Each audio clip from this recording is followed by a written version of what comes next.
obrigado por escolher o Ministério de Vídeo e Áudio do Templo Batista Maranata. Depois de ouvir esta mensagem, visite o nosso site www.tbm.org.br. Nossa igreja oferece discipulado cristão, instituto bíblico e muitas oportunidades para o seu crescimento espiritual. Que Deus o abençoe. Maranata, ora vem, Senhor Jesus. 2 Reis, capítulo 19. Nós vamos ler dos versos 1 até o versículo 7.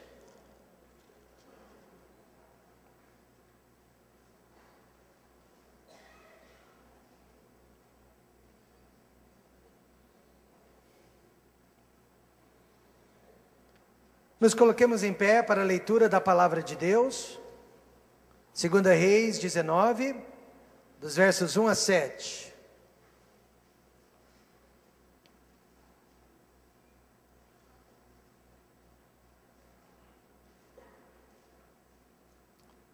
Hoje eu quero falar sobre os elementos vencedores da oração. E aconteceu que, tendo Ezequias ouvido isto, rasgou as suas vestes e se cobriu de saco e entrou na casa do Senhor.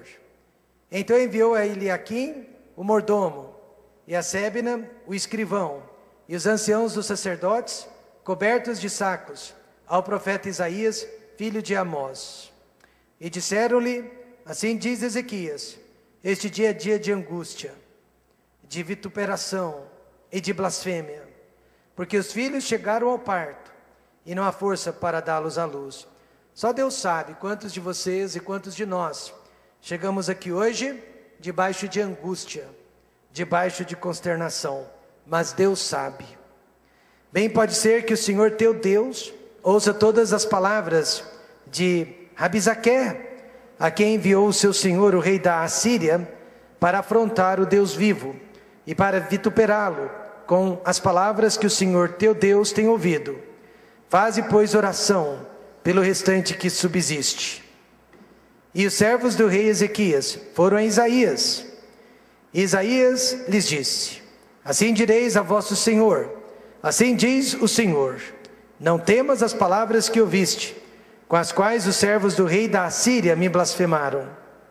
Eis que porei nele um espírito, e ele ouvirá um rumor, e voltará para a sua terra, a espada o farei cair na sua terra. Querido Deus e eterno Pai, nesta noite nós queremos falar sobre os elementos vencedores da oração. Como que nós podemos orar e sermos definitivamente ouvidos e atendidos por Deus. E podemos, ó Pai, aprender quais são esses elementos através da vida do rei Ezequias. Pai Santo, fale conosco sobre a importância da oração, mas não de qualquer oração, mas da oração vencedora, da oração vitoriosa. Pai Santo, quanto mais vitória obtermos através da oração, mais pessoas estarão orando, mais cultos de oração nós teremos. Este ministério, Pai, tornar-se-á mais importante do que tem sido para a nossa igreja e para as nossas próprias vidas. Faça de mim, faça de cada um de nós realmente um crente de oração. Ajuda-nos, no nome de Jesus. Amém. Podem se assentar. O rei Ezequias, rei de Judá, ficou famoso especialmente por duas razões. E a primeira delas foi esta: ele era um rei de oração. Ele era um homem de oração, mas não só isso. Parece que todas as suas orações eram respondidas, e todas as suas orações eram respondidas como ele queria. Ele tinha livre acesso à presença de Deus, e Deus sempre o ouvia e o atendia em oração. E a segunda razão que ele se tornou famoso é porque ele era um rei engenheiro. Ele era dado à engenharia, e ele conseguiu, através da sua engenharia, ele conseguiu causar muitas construções modernas ao redor de Judá, do reino de Judá e principalmente de Jerusalém. O rei Ezequias ficou 29 anos trabalhando, não só como rei, mas principalmente como líder espiritual de Judá. Mas foram anos difíceis, por causa de todos os problemas deixados pelo seu pai, o rei Acaz, que era um homem idólatra. Mas a maior provação veio quando Ezequias ficou doente, e era uma doença para a morte. Aqui ele tinha mais ou menos já 14 anos de reinado. E na hora que ele soube do diagnóstico, que era uma doença incurável, talvez um tipo maligno de câncer, quando ele soube da sua doença, ele fez uma oração a Deus que poucas pessoas aqui nesta noite poderiam fazer. Eu creio que nem eu mesmo poderia fazê-la. Aliás, eu tenho certeza que eu não poderia fazê-la, mas ele podia. E a Bíblia diz que ele virou o rosto para a parede, e debaixo de muitas lágrimas, ele orou assim: ah, Senhor, suplico-te lembrar de que andei diante de ti em verdade, com um coração perfeito, e fiz o que era bom aos teus olhos. E chorou Ezequias muitíssimo. Ele foi curado, irmãos, por causa desta oração, e ele recebeu mais 15 anos de vida, ou seja, o dobro de tempo que ele já havia servido a Deus como rei de Judá, com amor e muita fidelidade. Ezequias possuía então um ministério bem sucedido de oração. Antes de sua doença, ele teve que enfrentar o grande exército do rei da Assíria, que já havia varrido praticamente do mapa todas as nações vizinhas, e agora faltava varrer também a pequena nação de Judá. O rei Ezequias venceu, irmãos, este poderoso inimigo, sem ter precisado derramar uma gota de sangue sequer, dele ou de seus soldados. Por quê? Porque ele orou a Deus, e mais uma vez Deus atendeu às suas orações. No versículo 35, sucedeu, pois, que naquela mesma noite, saiu o anjo do Senhor, e feriu no arraial dos assírios, a 185.000 deles, e levantando-se pela manhã cedo, eis que todos eles eram corpos, eram cadáveres. Deus mesmo aniquilou aquele exército, que causava medo a todas as nações, que causava pânico à pequena nação de Judá. Deus mesmo protegeu a pequena nação de Judá e eliminou todos aqueles inimigos. Agora, o que havia de tão especial nas orações de Ezequias, para que Deus, o Senhor Jeová, o Senhor Todo-Poderoso, ouvisse e realizasse verdadeiros milagres através de sua vida? Três elementos necessários para que Deus também escute, para que Deus também atenda as minhas e as suas orações. Primeiro, o elemento da angústia, o elemento da tristeza, da consternação, o elemento do pesar dentro do seu coração, tristeza produzida pelo Espírito Santo de Deus.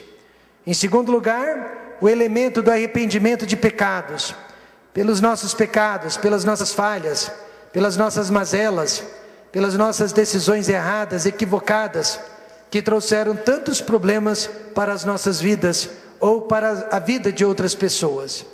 E finalmente o elemento da fé. Não é fé na oração, mas é fé no Deus que responde às orações. O elemento da fé nas promessas da palavra de Deus. E Ezequias possuía todas essas qualidades, e por isso, e somente por isso, ele era atendido, ele era respondido, e ele era abençoado, através da sua vida de oração. Em primeiro lugar, veja comigo o elemento da angústia. E aconteceu que, tendo Ezequias ouvido isto, recebido as más notícias, rasgou as suas vestes, e se cobriu de saco, e entrou na casa do Senhor.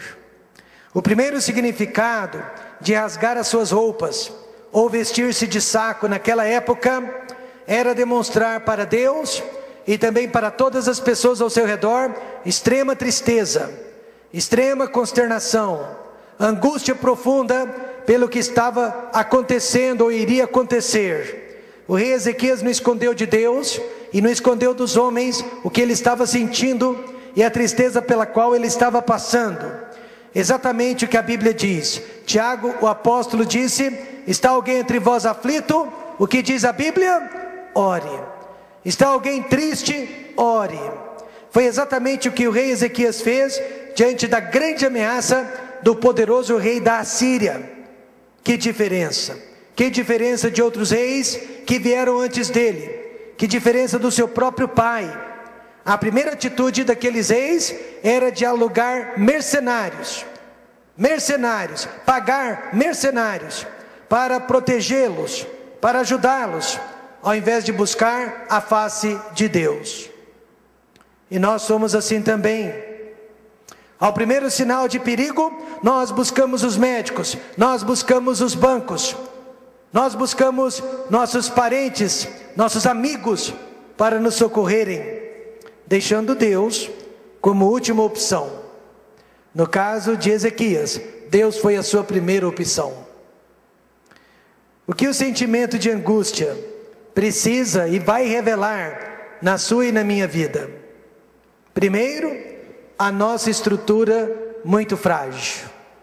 A nossa estrutura muito frágil. E aconteceu que, tendo Ezequias ouvido isto, rasgou suas roupas.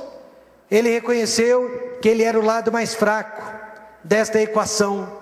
Ele reconheceu que não tinha condições de lutar, muito menos de vencer aquele inimigo.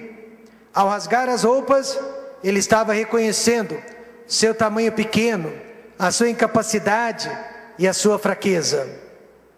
Às vezes, nós precisamos rasgar as nossas roupas também na presença de Deus e, por que não, na presença de homens, principalmente quando recebemos notícias ruins, notícias trágicas, e todos nós vamos receber notícias ruins ao longo da nossa vida. Cada problema parece ser pior que o outro, cada problema parece ser mais sério que o outro, mas tudo isso é para mostrar o que eu e você realmente somos. Nós somos barro, nós somos pó, nós viemos da terra, e para a terra nós retornaremos. O salmista disse: pois Ele, Deus, conhece a nossa estrutura, lembra-se de que somos pó. Talvez você tenha muito dinheiro no banco, talvez você tenha formação acadêmica, talvez você seja uma pessoa com 1001 talentos, mas todo homem, por mais firme que esteja, a Bíblia diz, ele não passa de vaidade. Por isso, meus amados irmãos, nós não confiamos na vaidade, nós confiamos em Deus. Nós confiamos no nosso Pai Celestial. Nossa esperança está em Deus e não na vaidade humana. Foi por essa razão que Jacó rasgou também as suas vestes, quando ele ficou sabendo do suposto falecimento de seu filho José, o seu filho favorito. Ele mais ou menos disse isso: do que adiantou toda a minha glória, do que adiantou todas as minhas conquistas, se eu perdi o filho que eu mais amava, o meu melhor amigo? Ao rasgar as suas roupas, Jacó estava dizendo: tudo isso é vaidade.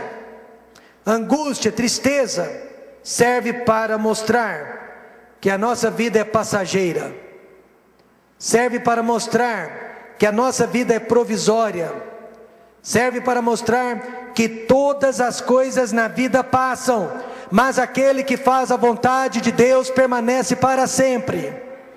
Já há 25 anos nós estamos tentando fazer a vontade de Deus, e não é agora que nós vamos desistir, amém, irmãos?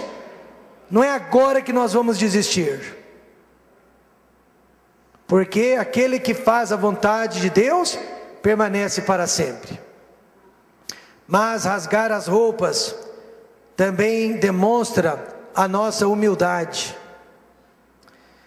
Quando Ezequias rasgou suas roupas, ele não rasgou roupas comuns, ele rasgou roupas de realeza, roupas de autoridade, roupas de poderio, na presença de todos os seus servos.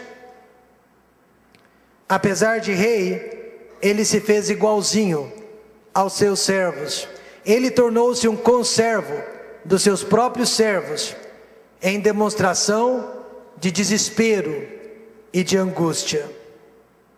Lembro-me de um homem aqui nesta cidade que estava prestes a abandonar a esposa e os filhos por causa de todo o sucesso, prosperidade e bênçãos que Deus havia derramado sobre a vida dele. Ele foi tão abençoado por Deus que sentiu-se no direito de ser feliz ao lado de outra mulher que não fosse a esposa dele, sem medir as consequências, sem medir os resultados para a esposa e para os filhos. Mas Deus tratou com aquele pecado, Deus tratou com aquele orgulho, e numa certa manhã, sem aviso prévio, uma de suas crianças, se eu não me engano a caçula, acordou enferma, febril, levada para o hospital, descobriu que ela estava com uma infecção generalizada.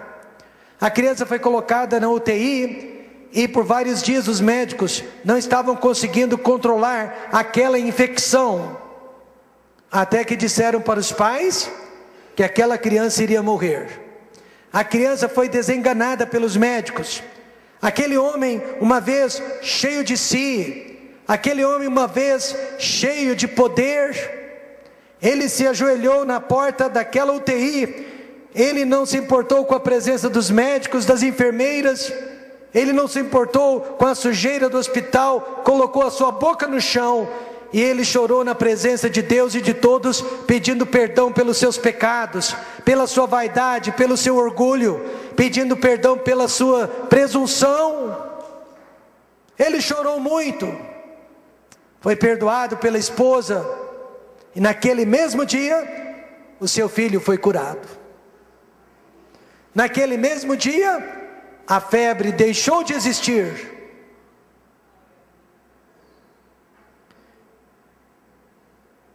Rasgar as roupas é apenas uma metáfora do que realmente deveria acontecer dentro do nosso coração humano.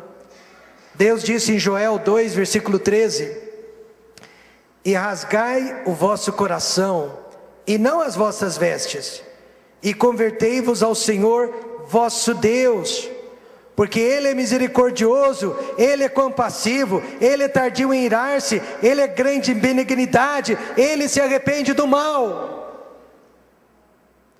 Hoje cedo nós falamos para a diretoria da nossa igreja, nós acreditamos em disciplina eclesiástica, mas nós acreditamos que a disciplina tem que ser o mínimo possível e não o máximo possível, amém, irmãos?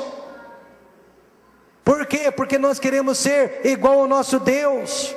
O nosso Deus é cheio de misericórdia, o nosso Deus é cheio de benignidade, Ele é compassivo, Ele é tardio em irar-se, Ele se arrepende do mal. Há duas maneiras nesta noite de se praticar humildade, e a primeira delas é humilhando-se a si mesmo. Humilhando-se a si mesmo. E a outra é sendo humilhado por outros. Jesus Cristo, Ele humilhou-se a si mesmo, quando Ele se despiu na frente dos seus discípulos, e se embrulhou numa toalha, e se ajoelhou aos pés sujos daqueles homens, e lavou a cada um daqueles pés. Mas depois Ele foi humilhado pelos judeus, pelos romanos, pelos fariseus, quando Ele teve que carregar aquela cruz pesada, sendo chicoteado e sendo crucificado naquela cruz. O rei Davi, ele foi humilhado pelo seu próprio filho Absalão, humilhado na presença de todos. Ele foi humilhado, tendo que correr para salvar a sua própria vida, fugindo como se fosse um cachorro.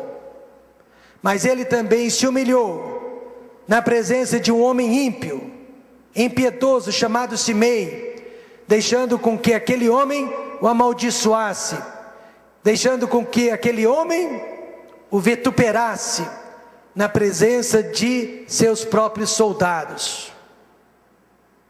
Davi poderia ter acabado com aquela cena num instante, mas ele se deixou humilhar.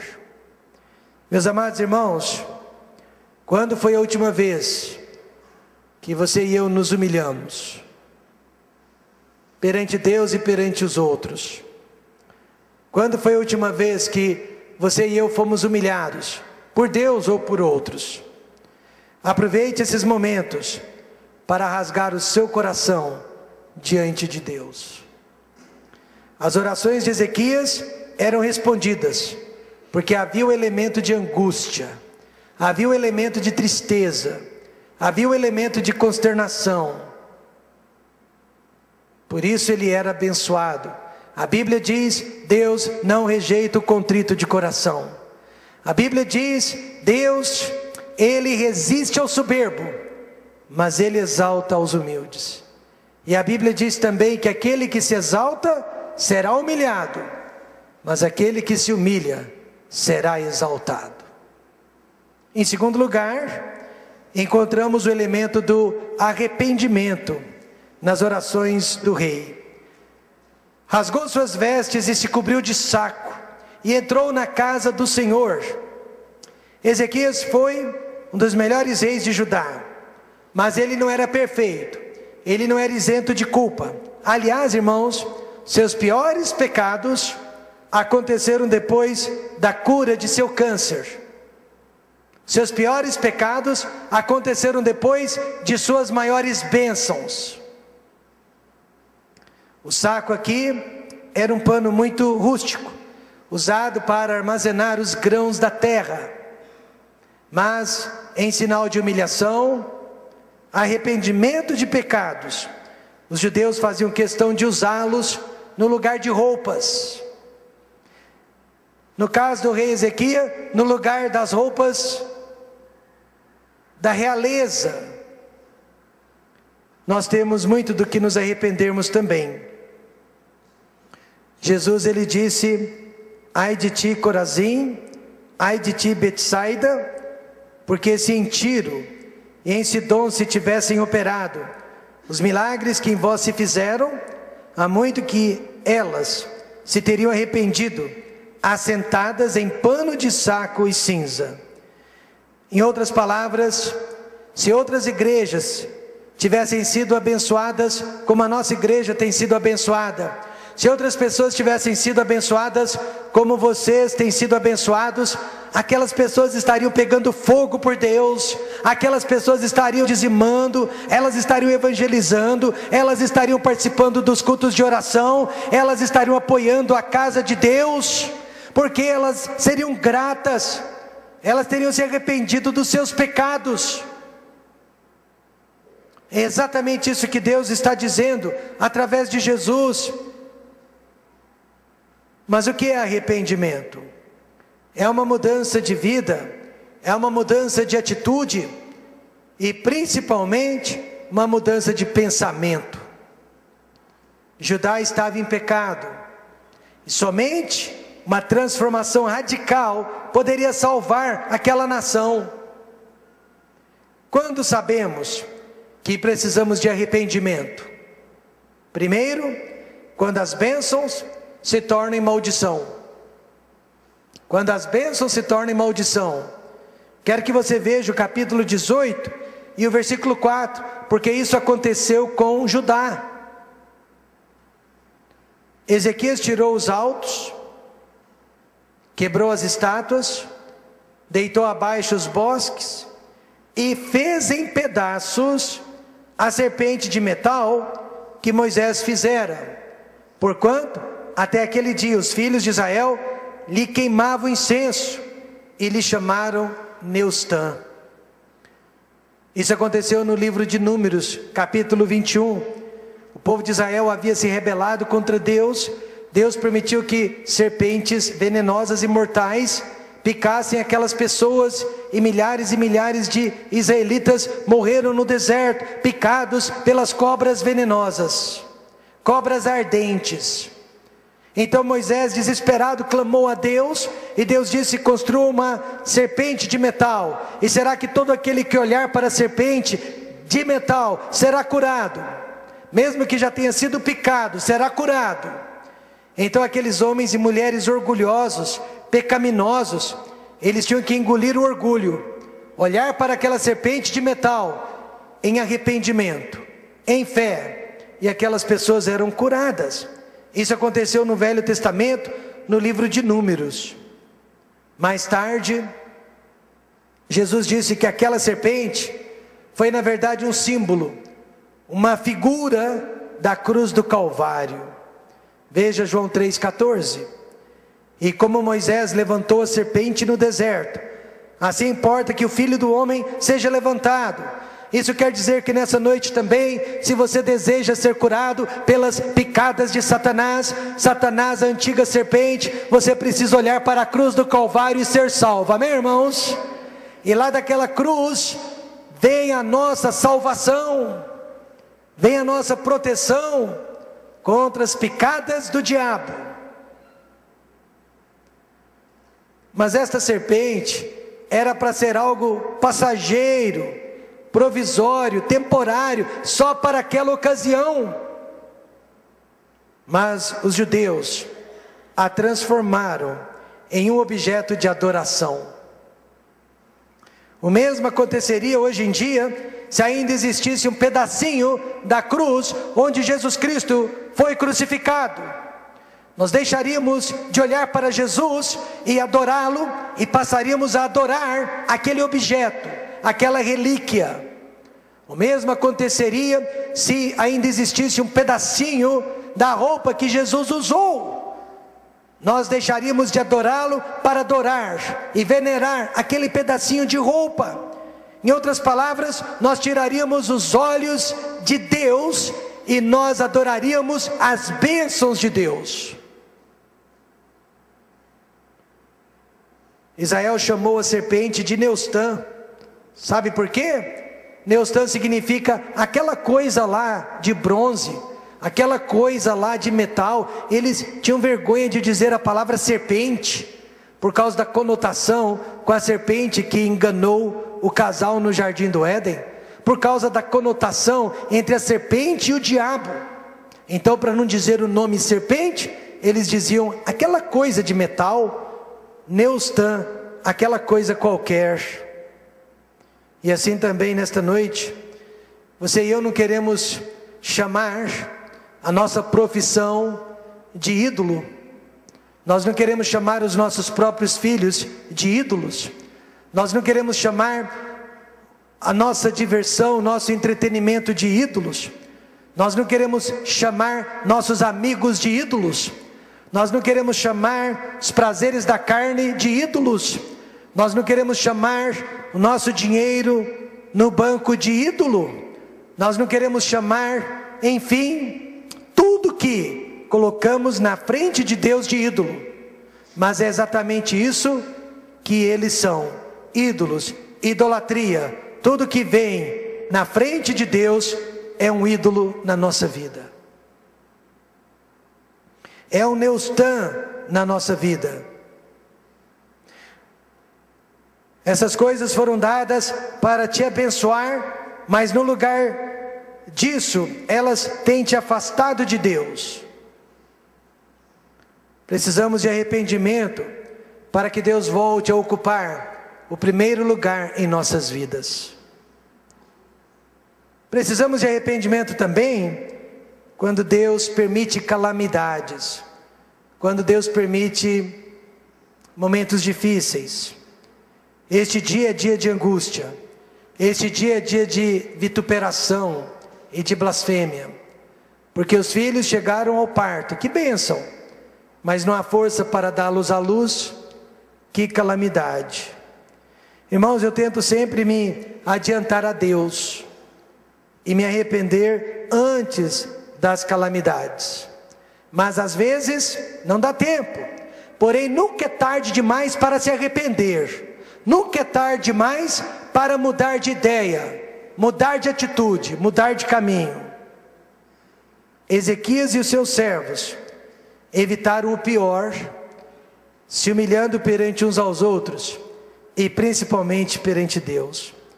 Quando foi, meus irmãos, a última vez que você se humilhou perante Deus ou perante os homens? Pastor Fabiano, eu conheço pessoas que são terminantemente contra usar o altar para que pessoas deixem os seus lugares e venham se humilhar na presença de Deus. pessoas que não acreditam na necessidade de sair do banco e vir ao altar e orar e chorar, que seja na presença de Deus e na presença dos outros. Conheço outras pessoas que nunca conseguem pedir perdão, porque elas estão sempre certas aos seus próprios olhos, só conseguem enxergar os erros dos outros, mas jamais os seus próprios erros. Este foi o caso do rei Saul.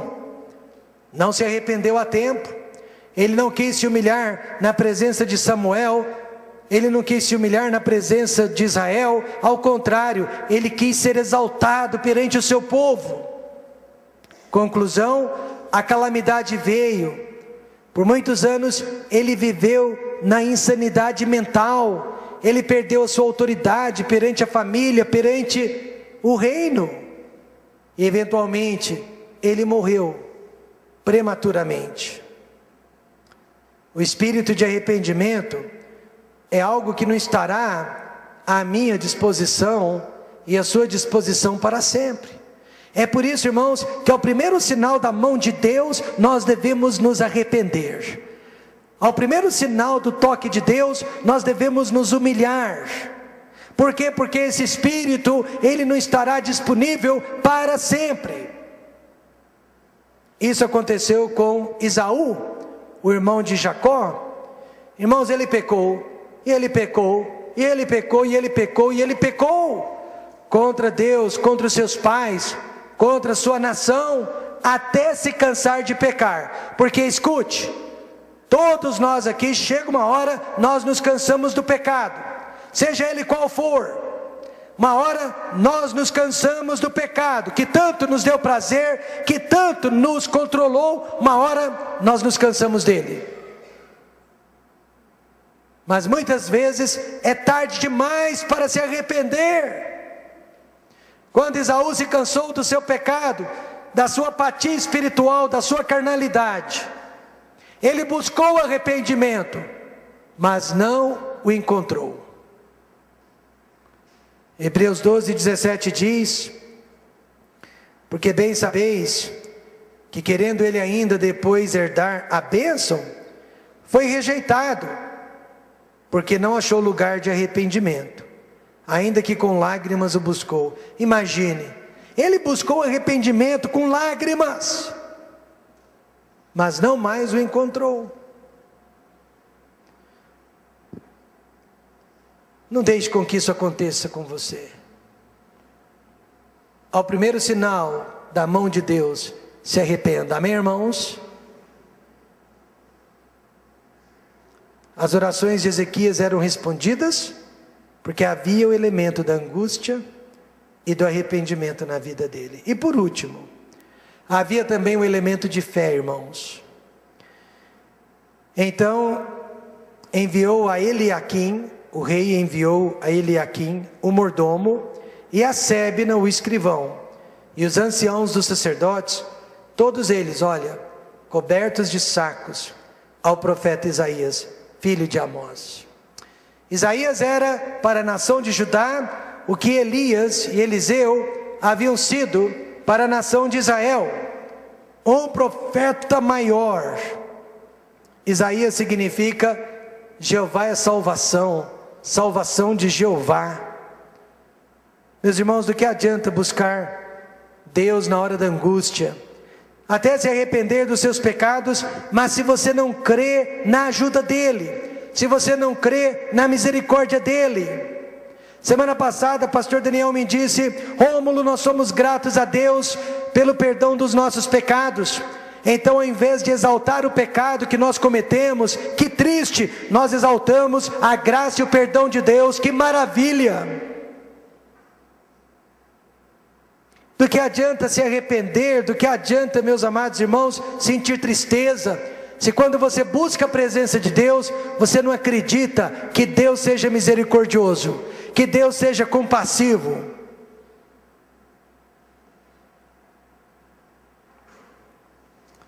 Ezequias, ele creu.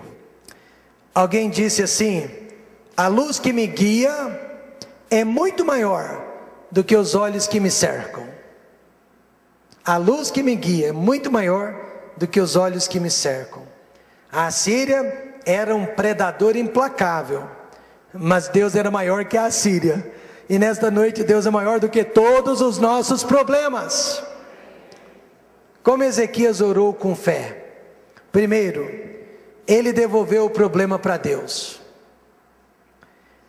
Recebendo, pois, Ezequias as cartas das mãos dos mensageiros, e lendo-as, subiu à casa do Senhor, e Ezequias as estendeu perante o Senhor. Em outras palavras, toma, Senhor Deus, que o problema é seu. Toma, Senhor, este problema é seu. O servo do rei da Síria trouxe as más notícias para a população de Israel, para os servos de Ezequias. Aí os oficiais levaram notícia para Ezequias, Ezequias mandou as notícias para Isaías, Isaías mandou as notícias para Deus. E o próprio rei Ezequias, pessoalmente, levou as notícias para Deus. Isso se chama fé. Eu já disse para as minhas duas filhas, que eu amo muito, eu já disse para elas, os ombros do papai e da mamãe são muito estreitos, não cabem todos os seus problemas, nós não suportamos todos os seus problemas, mas leve todos os seus problemas para Deus. Os ombros de Deus são largos, os ombros de Deus são infinitos. Deixe todos os seus problemas nas mãos de Deus. Entregue os seus problemas a Deus. Toma, Senhor, a enfermidade é sua. Toma, Senhor, a dívida é sua. Toma, Senhor, o desemprego é seu. Toma, Senhor, os inimigos são seus. O problema é seu. Foi o que a mulher sunamita, e falamos sobre ela nesta manhã, fez quando o filho dela morreu. Ela não olhou nem para a direita, nem para a esquerda. Se alguém perguntasse como vai, ela dizia bem. Ela não iria entregar o problema dela para os homens, para as pessoas que não podiam ajudá-la. Mas quando ela chegou aos pés de Eliseu, ela disse: toma, que este problema é de Deus. Nós vamos perder a sanidade mental. Escute o que eu estou dizendo. Nós vamos perder o controle emocional se abraçarmos todos os problemas que a vida nos envia, todos os problemas que a vida permite. Precisamos, através da fé, devolver todos eles para o nosso Deus. E em segundo lugar, ele buscou a Deus. Onde? Na casa de Deus. Eu nunca vou entender a ausência dos filhos de Deus da casa de Deus. Não me peçam para entender, para compreender suas razões, porque eu estou frequentando a casa de Deus há exatamente 42 anos, porque eu aceitei a Cristo com 12 aninhos de idade, e eu posso contar nos dedos dessas duas mãos as vezes que eu faltei à casa de Deus. Então não é porque eu sou um pastor, porque eu não era pastor todo esse tempo, mas porque eu acredito que é na casa de Deus que eu me encontro com Deus. Ezequias poderia ter orado do seu próprio palácio. Afinal de contas, Deus não está em todos os lugares? Eu creio que há momentos, Deus escolhe o lugar, e não o homem. E Deus já escolheu o lugar é a casa dele. Deus disse: porque a minha casa será chamada casa de oração para todos os povos. Por isso Ezequias foi à casa de Deus, porque ele sabia que ali era um lugar de oração. Eu tenho orado a Deus desde a minha infância, até mesmo antes de ser salvo eu já orava a Deus. Por quê? Porque o meu pai orava a Deus, e eu aprendi a orar a Deus com o meu pai. Só Deus então sabe quantas e quantas horas de oração eu tenho acumulado na presença dele no céu, porque eu acredito que Deus, ele guarda as nossas orações. Ele faz, sem dúvida nenhuma, coleção das nossas orações.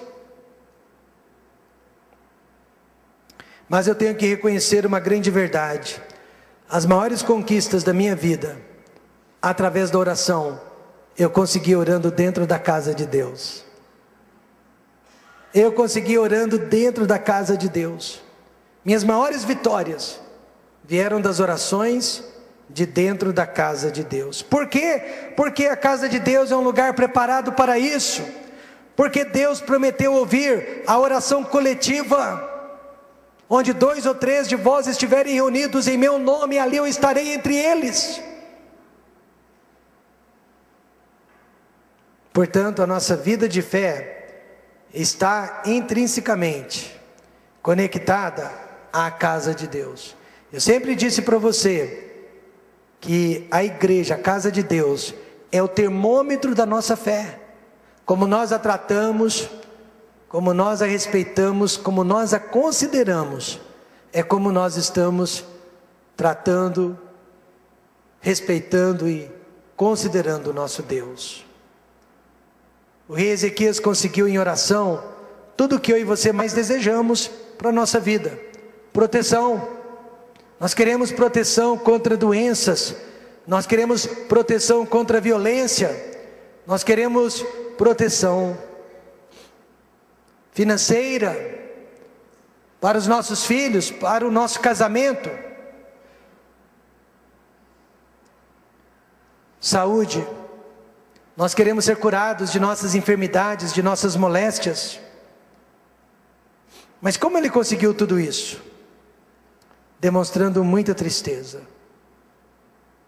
Demonstrando tristeza por ele e pelas pessoas ao seu redor. Demonstrando arrependimento de seus pecados e demonstrando fé total no controle de Deus. Quando oramos assim, Deus nos dá paz e Deus nos dá até o conforto, antes mesmo de nos dar a solução. Não é incrível isso? Você já recebe conforto, você já recebe plena paz, antes mesmo da solução de seu dilema. Depois de orar intensamente, Ana, ela estava muito triste, fel de amargura. Ela disse: acha a tua serva graça aos teus olhos. Assim a mulher foi o seu caminho e comeu, e o seu semblante já não era triste.